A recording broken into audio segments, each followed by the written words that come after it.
ಎಲ್ರಿಗೂ ನಮಸ್ಕಾರ. ಎಲ್ರಿಗೂ ವಿಶ್ವ ತಂದೆ ದಿನದ ಶುಭಾಶಯಗಳು. ಪಿತೃದೇವೋ ಭವ, ಎಂಥ ಅದ್ಭುತವಾದ ಮಾತು. ಪಿತೃ ಜೊತೆಯಲ್ಲಿದ್ದಾಗ ಈ ಮಾತೇ ನೆನಪಾಗೋದಿಲ್ಲ. ಕರ್ಮಗೇಡಿಗಳು, ಅಯೋಗ್ಯರು, ತಂದೆ ತಾಯಿ ಸೇವೆ ಮಾಡೋದಕ್ಕೂ ಪುಣ್ಯ ಪಟ್ಕೊಂಡು ಬಂದಿರಬೇಕು. ಈ ಥರ ಏನೇನೋ ಪೊಳ್ಳು ದೊಡ್ಡ ದೊಡ್ಡ ಪದಗಳನ್ನ ಹೇಳಿ ತೃಪ್ತಿ ಪಡ್ಕೋಬೇಕಷ್ಟೇ. ನಾವು ಏನು ಮಾಡೋಣ? ನಾನು ನಮ್ಮ ತಂದೆಯ ಸ್ಮರಣಾರ್ಥಕವಾಗಿ ನನ್ನ ಅಲ್ಪಜ್ಞಾನದಿಂದ ಅವರ ಬಗ್ಗೆ 4 ಕವಿತೆಗಳನ್ನ ಬರ್ತಿದ್ದೀನಿ. ಅದರಲ್ಲಿ ಒಂದು ಬಾಳಿನ ಭೀಷ್ಮನು.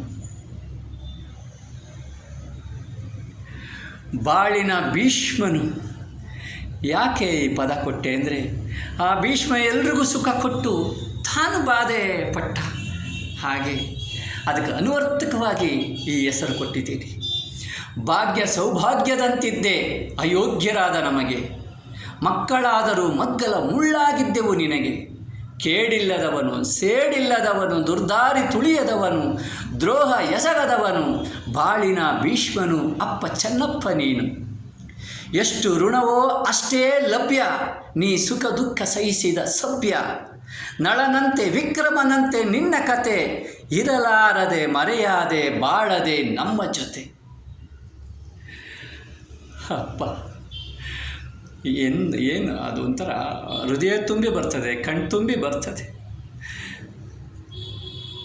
ನಿನ್ನ ಸ್ಮರಣೆ ಒಂದೇ ನನ್ನಿಂದ ಸಾಧ್ಯ ತಂದೆ, ಕ್ಷಮಿಸಿಬಿಡು, ನನ್ನ ಕ್ಷಮಿಸಿಬಿಡು.